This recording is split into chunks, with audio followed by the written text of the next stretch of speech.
But उन्होंने suicide कर लिया। कोई आ रहा है, डोर खुद ब खुद ही खुल रहा है तो सडनली खामोश हो जाना, हंसना, एक शैडो, ब्लैक कलर का शैडो अंदर आया। अल्लाह, तो आपकी बेटी को कब की लेके चले आते थे?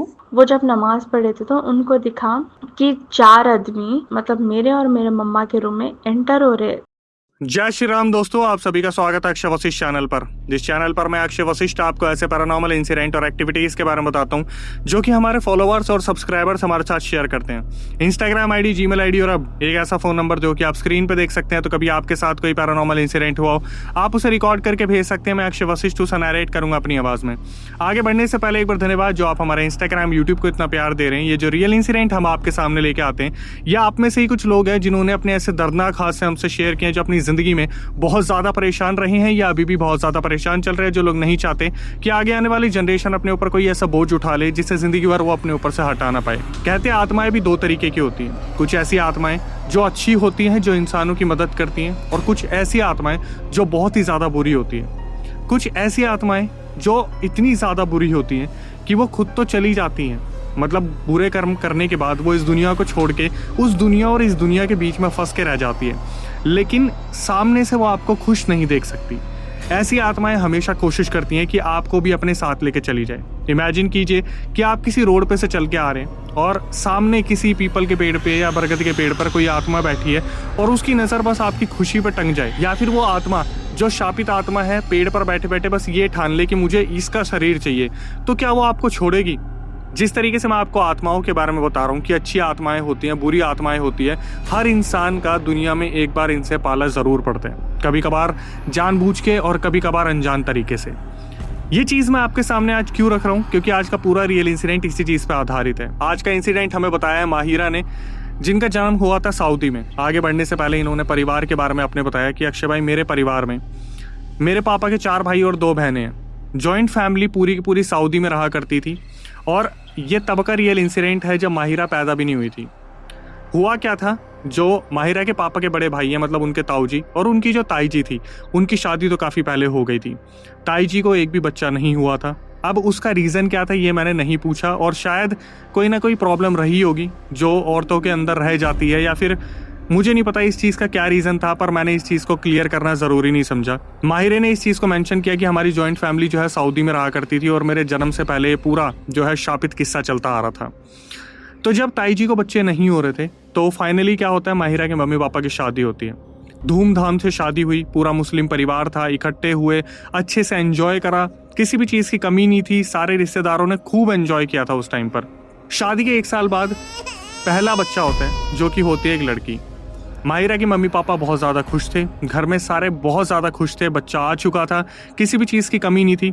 धीरे धीरे वक्त बीतता गया, और जब 2 साल पूरे हुए तो एक और खुशखबरी आती है कि जो माहिरा की मम्मी है वो फिर पेट से हो गई है।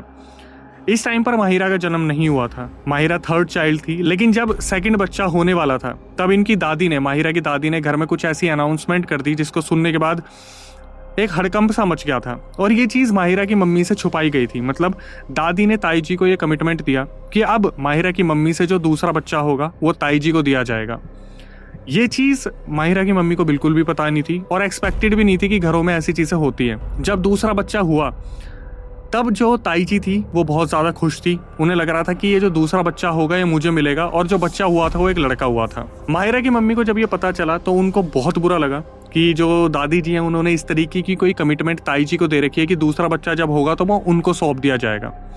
जब ये चीज़ माहिरा की मम्मी को पता चला तो उन्होंने ताई जी से सीधा सीधा बोल दिया कि देखो, मैंने अपने पेट से बहुत मुश्किल से बच्चे को जन्म दिया, और मैं बिल्कुल भी अपने बच्चे को किसी को देने वाली नहीं हूँ। यहाँ पर जो ताई जी थी उनका मुंह बन गया था, वो बहुत ज़्यादा एक तरीके से अपसेट सी हो गई थी। मैं ये तो नहीं बोलूँगा गुस्सा हो गई थी या वो बहुत ज़्यादा क्रोधित हो गई थी, ऐसा बिल्कुल भी नहीं था।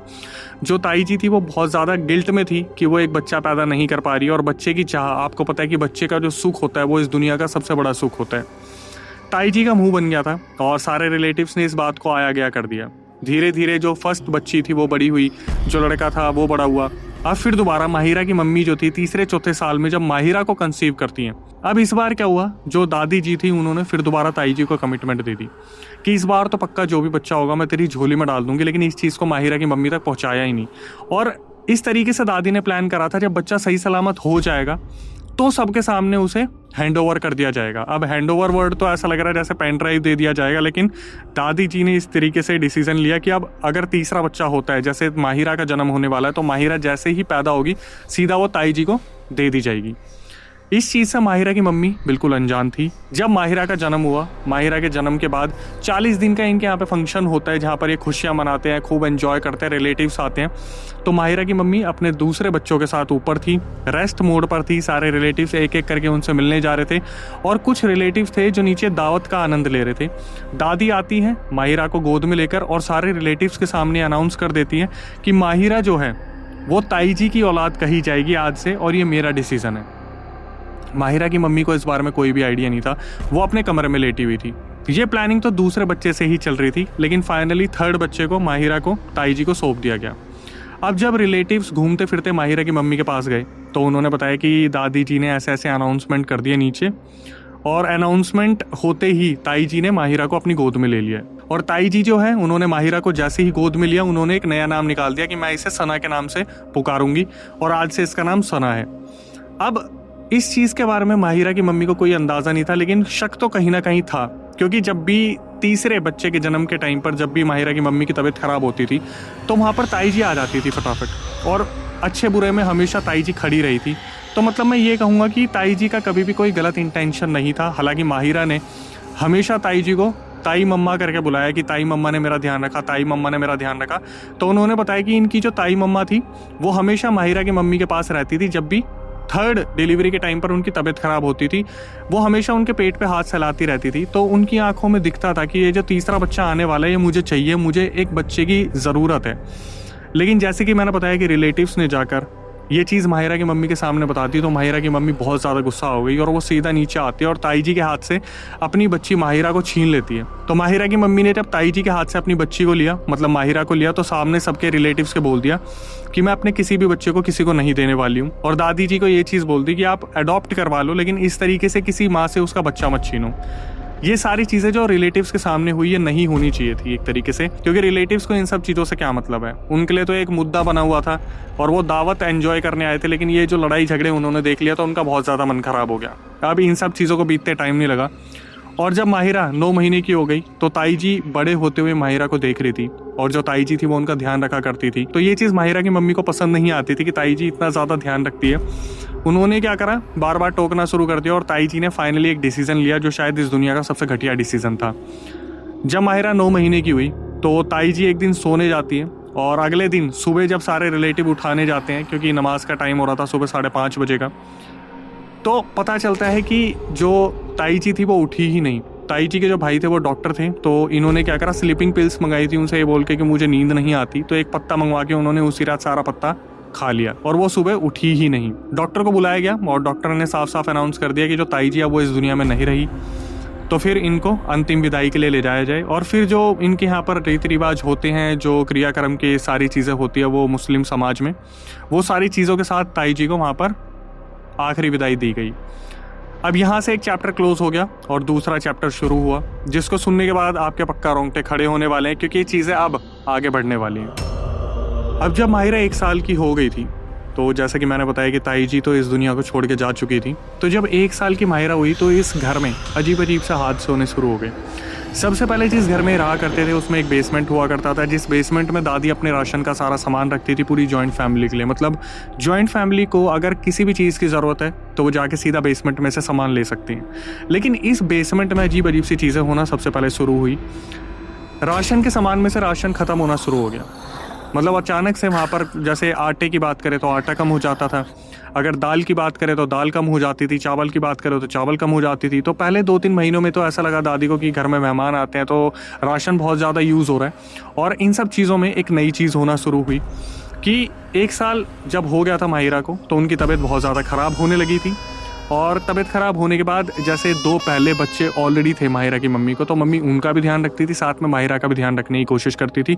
लेकिन तीनों बच्चों का ध्यान एक साथ रखना पॉसिबल नहीं हो पाती थी।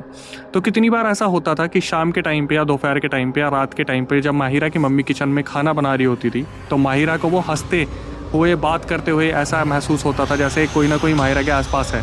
मतलब एक तरीके से अगर मैं बताना चाहूँ तो माहिरा को अगर आप बेड पर अकेला छोड़ दोगे तो माहिरा बहुत देर तक तो रोती रहती थी, फिर अचानक से वो हंसने लग जाती थी, खेलने लग जाती थी। ऐसा लगता था कि माहिरा किसी के साथ खेल रही है। इनकी मम्मी ने किचन से आके देखा, जब भी वो कोई सामान ले रही होती थी, दे रही होती थी, काम कर रही होती थी, तो अक्सर ऐसा हुआ करता था कि माहिरा पता नहीं किससे बात कर रही होती थी, किसके साथ खेल रही होती थी, हंस रही होती थी, कभी रो रही होती थी। ऐसा लगता था माहिरा के आसपास कोई तो है। और जो माहिरा की मम्मी थी वो आके देखती थी तो कोई भी नहीं दिखता था। फिर इसके बाद फिर नई घटनाएं होना शुरू हुई कि माहिरा अपने मम्मी पापा के बीच में सोती, जो दूसरे भाई बहन थे वो भी मम्मी पापा के बीच में सोते थे। लेकिन जब ये सुबह उठते थे तो ये देखते थे माहिरा वहाँ से गायब है। माहिरा को हर तरफ ढूंढा जाता था लेकिन माहिरा नहीं मिलती थी, और आखिरी में फिर पता चलता था कि माहिरा उसी बेसमेंट में खेल रही है जहाँ पर राशन गायब हुआ करता था। अब ये चीज़ बहुत रिपीट होने लगी कि माहिरा हंसती थी, खेलती थी, उनकी तबीयत ठीक नहीं रहती थी, फिर अचानक से वो खिलखिलाने लगती थी। तो इनकी मम्मी इस बारे में सोचती थी कि यार एक्चुअली हो क्या रहा है और ये चीज़ समझ में नहीं आ रही। तो थोड़े दिनों बाद माहिरा की मम्मी को ये चीज़ फील होना स्टार्ट हो गई कि कमरे में किसी की तो प्रेजेंस है जो माहिरा को एंटरटेन कर रही है, मतलब माहिरा को खिला रही है, उठा रही है, बैठा रही है। तो इनकी मम्मी ने एक रात क्या करा, जब इनके पापा वहाँ पर नहीं थे, तीनों बच्चे सो रहे थे, इनकी मम्मी ने हल्की सी आंख बंद करी और इस तरीके से एक्टिंग करने की कोशिश की, थोड़ा सा ड्रामा रचा कि मैं सो गई हूँ। बट इनकी मम्मी ने जब धीरे से आँख खोली तो ऐसा लगा जैसे आप पेपर पर ड्राइंग बना देते हो, कुछ काले रंग से एक औरत की परछाई। कमरा खुला और वो परछाई अंदर आई। वहाँ पर माहिरा की मम्मी बुरी तरीके से जम गई थी। उन्होंने देखा सामने सामने, अब मैं ये तो नहीं बोलूँगा वो ताई थी या कौन था, बट माहिरा की मम्मी ने इस चीज़ को देखा, कमरा खुला, कोई अंदर आया और इन्होंने फटाफट से अपनी दुआएं पढ़नी शुरू की। तो वो जो औरत आई थी, मतलब जो लेडी फिगर आई थी, वो एज इट इज़ गेट के वहाँ से भाग के चली गई। अब इस चीज़ के बारे में माहिरा की मम्मी ने दादी को बताया और दादी ने इस चीज़ पर बिलीव नहीं करा, क्योंकि घर में अक्सर पहले जो चीज़ें हो रही हैं उनसे तो निपटा जाए कि राशन कहाँ जा रहा है। इसके बाद आए दिन ये हरकत होती थी कि माहिरा बीच में सोती थी मम्मी पापा के और सुबह गायब हो जाती थी और फिर बेसमेंट में मिलती थी। तो अब 3 चीज़ों का राज बना हुआ था कि बेसमेंट में से राशन कहाँ जा रहा है, माहिरा खेल किसके साथ रही है और बेसमेंट में क्या करने जा रही है, और तीसरा वो जो एंटिटी इनके रूम में आई थी वो थी कौन। जब पर्दा इनके सामने खुला तो इतना मोटा पर्दा था, मैं कह रहा हूँ अगर आप हाथ से हिलाना चाहो, मतलब एक ऐसी दीवार जो आप भी सुनने के बाद हैरान हो जाओगे कि घर के अंदर ऐसी चीज़ें चल रही थी और इन्हें पता ही नहीं चला। कुछ टाइम तक माहिरा की मम्मी ने माहिरा पे पूरा ध्यान रखना शुरू करा और ये बेसमेंट वाली एक्टिविटीज़ ख़त्म हो गई। फिर क्या हुआ, एक चीज़ जो बहुत अनहोनी सी होनी शुरू हुई कि चाचा जो थे वो नाइट शिफ्ट किया करते थे इनके, माहिरा के, और चाचा रात को आते थे। जब भी आते थे तो वो देखते थे कि बेसमेंट में से किसी के हंसने की आवाज़ आ रही है।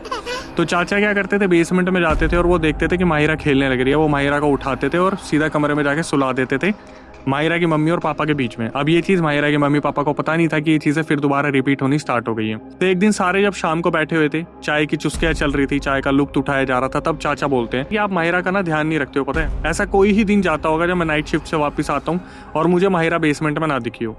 अब ये सुनने के बाद माहिरा की मम्मी और पापा के होश उड़ गए कि ये चीज़ कैसे पॉसिबल हो सकती है। लोग तो बीच बीच में उठ के भी देखते तो इन्हें माहिरा सोती दिखती है। तो माहिरा कब चली जाती है, कब आ जाती है, कौन उसे लाता था, कौन ले जाता था, इस चीज़ के ऊपर से पर्दा कभी हटा ही नहीं। इसके बाद क्या हुआ, एक बहुत बड़ी दुर्घटना हुई। जो माहिरा के पापा की मौसी जी थी वो सऊदी में इनके घर से 1.5-2 किलोमीटर दूर रहती थी। अब उनके वहाँ पर कोई फंक्शन था और पूरा परिवार फंक्शन को अटेंड करने के लिए वहाँ पर गया था। जो इनके पापा की मासी थी, वहाँ पर जाने के बाद इन्होंने फंक्शन को अटेंड करा अच्छे से, और फंक्शन अटेंड करने के बाद वहीं पर इनके रुकने की पूरी सुविधा करी गई थी, सारे बंदोबस्त वहीं करे गए थे। तो एक बहुत अजीब सा हादसा हुआ कि जब सब सुबह उठते हैं तो देखते कि माहिरा गायब है। माहिरा को हर तरफ ढूंढा गया, उनके खुद के बेसमेंट में भी देखा गया, छत पे देखा गया, हर फ्लोर पे देखा गया, लेकिन माहिरा वहाँ पर नहीं मिली। अब माहिरा की जो मम्मी थी वो इस चीज़ को लेकर कंफर्म थी कि रात को बच्चा कोई उठा के ले गया और मिसिंग कंप्लेंट करने की पूरी तैयारी चल रही थी। तभी अचानक से इनके पापा बोलते कि रुक जाओ, घर में मामा जी नहीं है। तो ऐसा लग रहा था कि मामा जी सुबह 5:30 बजे वाली नमाज़ पढ़ने के लिए कभी कभार बच्चों को अपने साथ लेके चले जाते थे पास वाली दरगाह में।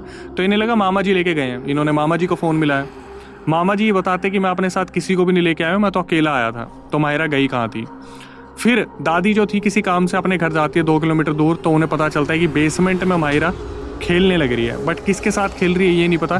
फिर दादी जी का फ़ोन आता है और वो बताती है कि ऐसे ऐसे माहिरा जो है बेसमेंट में खेल रही थी और मैं उसे लेके वापस आ रही हूँ। घर में हड़कंप मच गया कि 2 किलोमीटर दूर माहिरा अपने आप गई कैसे या कौन लेके गया था। तो इन्होंने सीसीटीवी चेक करवाने शुरू करे और सीसीटीवी में इन्होंने जो देखा उसके बाद इन्होंने सऊदी छोड़ दिया।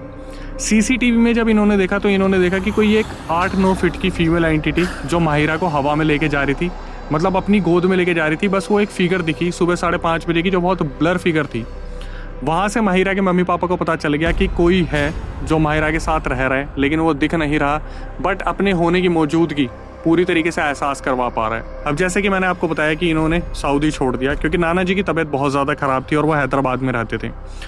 अब माहिरा अपनी फैमिली के साथ हैदराबाद में रहती है, लेकिन आने का हैदराबाद में कैसे प्लान बना? जब भी ये लोग नाना जी की तबीयत के लिए हैदराबाद के लिए प्लान करते थे, या तो इनके पैसे गायब हो जाते थे या घर का सामान गायब हो जाता था, जैसे पासपोर्ट वगैरह गायब हो जाते थे। तो ये बहुत अर्जेंट एक सीन हुआ जहाँ पर नाना जी की तबीयत बहुत ज़्यादा ख़राब थी और इन्होंने तत्काल बेसिस पे अपने पासपोर्ट वगैरह बनाए, अपने पैसे इकट्ठे करे और ये हैदराबाद से वापस आ गए। हैदराबाद से जब ये लोग वापस आए तो सारी चीज़ें शांत होने लगी, लेकिन जैसे कि जो मौसी जी थी, जो मतलब इन्हीं की बहन थी, माहिरा की मम्मी की बहन थी, वो घर पे थी और वो एक हाफिज़ थी, मतलब वो बहुत ज़्यादा अपने अल्लाह पे यकीन रखती थी। जब ये हैदराबाद वाले घर पे आए तो माहिरा उस टाइम पर 1.5 साल की थी। जो हाफिज़ मौसी थी इनकी बहन माहिरा की मम्मी की, वो सुबह 5:30 बजे उठ के नमाज़ पढ़ती थी। जब वो सुबह 5:30 बजे उठती हैं तो वो देखती हैं कि कमरे में जहाँ पर वो नमाज़ पढ़ रही हैं, वो इधर उधर जब देखती हैं तो उन्होंने देखा कि कमरे में लंबे लंबे 4 आदमी आए जो पता नहीं किसे ढूंढ रहे थे और उनके साथ कुछ बच्चे भी थे। और वो सीधा माहिरा की मम्मी के पास पहुंची बताने के लिए उन्हें कि मैंने क्या देखा, लेकिन वहाँ जाने के बाद इन्हें एक अलग झटका लगा। जब माहिरा की मम्मी को उठाया गया तो देखा माहिरा फिर दोबारा गायब है। अब हर जगह ढूंढा गया तो पता चला कि माहिरा बालकनी में खड़ी होकर नीचे देख के, मतलब एक बच्ची जो 1.5 साल की, वो नीचे देख कर ऐसा लग रहा है किसी से बात कर रही है। ये बहुत ज़्यादा डर गए तो इन्होंने क्या करा, एक मौलवी से बात करी। हैदराबाद में एक मौलवी को ढूंढा गया और वो मौलवी आए। तो वो मौलवी देखते हैं माहिरा को और माहिरा को देख के इधर उधर देखते हैं और साफ साफ बता देते हैं कि अभी भी यहाँ पर बहुत सारी ऐसी एंटिटीज़ है जो माहिरा को ले जाने की कोशिश कर रही हैं। तो जब ये लोग पूछना शुरू करते हैं कि क्या है, क्या हो रहा है, कौन कर रहा है, तब वो मौलवी बताते हैं कि हुआ क्या है कि इनकी ताई जी जो है उन्होंने खुद को ख़त्म करा था। तो माहिरा की मम्मी बोलती है हाँ, इनकी ताई जी ने खुद को ख़त्म करा था। उसके बाद बताया गया कि जो दादी वाला जो बेसमेंट है वहाँ से राशन गायब हो जाते हैं और वहाँ पे से कोई ना कोई हंसने खेलने की आवाज़ आती रहती है। तो इन्होंने बताया कि हाँ, अक्सर ऐसा होता है कि वहाँ पर कोई ना कोई हलचल लगी रहती है। तो वो मौलवी बताते कि एक्चुअली है क्या, दादी का जो बेसमेंट है सऊदी वाले में, वहाँ पर पूरी एक जिन की फैमिली रहती है और माहिरा उन बच्चों के साथ, मतलब उन जिन की फैमिली में जो बच्चे थे उनके साथ जाके खेलती थी। वो तो जो जिन है वो माहिरा को कब से ले जाने की अपने साथ कोशिश कर रहे हैं, बट जो इनकी ताई माँ है, मतलब जो ताई जी है, वो इसे प्रोटेक्ट कर रही है उन जिन की फैमिली से। अब जब ये लोग यहाँ पर आ गए हैदराबाद में तो वो जिन की फैमिली ढूंढती ढूंढती यहाँ तक आ गई क्योंकि उनके बच्चे बार बार जिद कर रहे हैं कि हमें माहिरा के साथ खेलना है। अब ये सुनने के बाद इनके जो है ज़मीन खिसक जाती है पैरों तले कि भाई ये कैसे पॉसिबल हो सकता है, ये तो इन्होंने फिल्मों में सुना है कि जिनकी फैमिली होती है। तो मौलवी कंफर्म करते कि मैं आपको 100% श्योर बता सकता हूँ कि वहाँ पर जिन का परिवार रह रहा है और वो अभी भी रह रहा है। आप अपनी दादी से पूछेगा, उन्हें पता होगा। तो जब दादी जी से पूछा गया तो दादी ने ये चीज़ हाईलाइट की कि मेरे को थोड़ा तो अंदाज़ा था कि हमारे बेसमेंट में कुछ ना कुछ होता रहता है, लेकिन ये नहीं पता था कि वहाँ पर जिन का परिवार रहता है। अब ये लोग हैदराबाद से रिक्वेस्ट करते हैं दादी को कि आप सब कुछ छोड़ के यहाँ पर आ जाओ, लेकिन दादी ये बोलती कि ऐसा है, मैंने बहुत पैसा लगा के, बहुत पैसा जोड़ के घर बनाया, मैं अपने घर को नहीं छोड़ूंगी। तो दादी के साथ कुछ परिवार है जो वहाँ पर रह रहा है और ये लोग जो है हैदराबाद में शिफ्ट हो गए, जहाँ पर ये हैदराबाद में ही रह रहे हैं। अब ये सारी चीज़ें जब पता चली तो इन सब चीज़ों को रोकने के लिए जो मौलवी आए थे उन्होंने एक ताबीज़ दिया माहिरा के लिए और ये बताया कि ये ताबीज़ रक्षा करेगा, बट ये ताबीज़ उतरना नहीं चाहिए। तो जब माहिरा 8-9 साल की हो गई थी तो चाचा जी कहीं घुमाने लेके गए थे माहिरा को और वो ताबीज़ अपने आप उतर गया। अब माहिरा के साथ ये चीज़ें बहुत आम तौर पे होती है जहाँ पर उन्हें फील हो जाती है कि एंटिटीज़ उनके आगे पीछे, लेकिन उनकी ताई जी आज भी उनकी रक्षा कर रही हैं क्योंकि उनकी ताई जी का मानना है कि वो माहिरा नहीं है, वो सना है, वो उनकी बेटी है और वो हमेशा उनका ध्यान रखेगी। ये चीज़ तो मौलवी ने भी बताई थी कि जो ताई जी हैं वो हमेशा माहिरा का ध्यान रखेगी क्योंकि उनकी नज़र में ये उन्हीं की बेटी है। बहुत सारे ऐसे इंसिडेंट है जो माहिरा ने बताया कि उसके बाद भी होते आए हैं, जो कि मैं किसी और वीडियो में बताऊंगी क्योंकि शायद बताते हुए उन्हें काफ़ी डर लग रहा था क्योंकि रात को उन्होंने हमसे रिकॉर्डिंग शेयर की है और अपनी बुआ जी के साथ बैठ के उन्होंने एक एक चीज़ बारीकी से पूछी, फिर हमें कंफर्म करा, अगर वो कहीं गलत होती थी फिर दोबारा बुआ जी से कंफर्म करती थी, फिर बताती थी। अब देखिए 2nd 3rd जो भी पार्ट आता है उसका हमें इंतजार रहेगा जहाँ पर माहिरा बताएंगी कि उसके बाद क्या हुआ और अभी उनके साथ क्या क्या चल रहा है। लेकिन यहाँ से moral of the story conclusion जो निकल के आता है, हर आत्मा बुरी नहीं होती, हर आत्मा ज़रूरी नहीं है कि आपके बुरे में ही हो, कुछ आत्माएं आपको बचाती भी है। जैसे पूर्वज की हम बात करते हैं, पितरों की बात करते हैं, जब हमारे पितृ इस धरती को छोड़ के जाते हैं पितृ योनि में, तब हमारी रक्षा करते हैं। लेकिन जो चीज़ें ज़रूरी होती है, जैसे श्राद्ध का टाइम होता है तो श्राद्ध पर हमें उनका ध्यान रखना चाहिए, उनका पिंडदान, बहुत सारी ऐसी चीज़ें होती हैं जो आज की जनरेशन नहीं जानती, अपनी कुल देवी देवताओं के बारे में नहीं जानती, जिन्हें जानने की बहुत ज़्यादा ज़रूरत है। क्योंकि आपके पितृ, आपके बड़े जो इस दुनिया में नहीं है, वही आपकी रक्षा करेंगे। आपके कुल देवी देवता, आप जिनको मानते हैं भगवान, की हमेशा पूजा कीजिए, उनका सम्मान रखिए, वही आपको बचाने वाले हैं। इसके बाद हमेशा से जो मेरी रिक्वेस्ट होती है, जो नए व्यूअर्स हमारे चैनल पे आए, चैनल को सब्सक्राइब कर लीजिए, बेल नोटिफिकेशन ऑन कर लीजिए और इस वीडियो को पहुंचा दीजिए वहां तक जहां तक आपको पहुंचाना है, जहां तक आपको सही लगता है।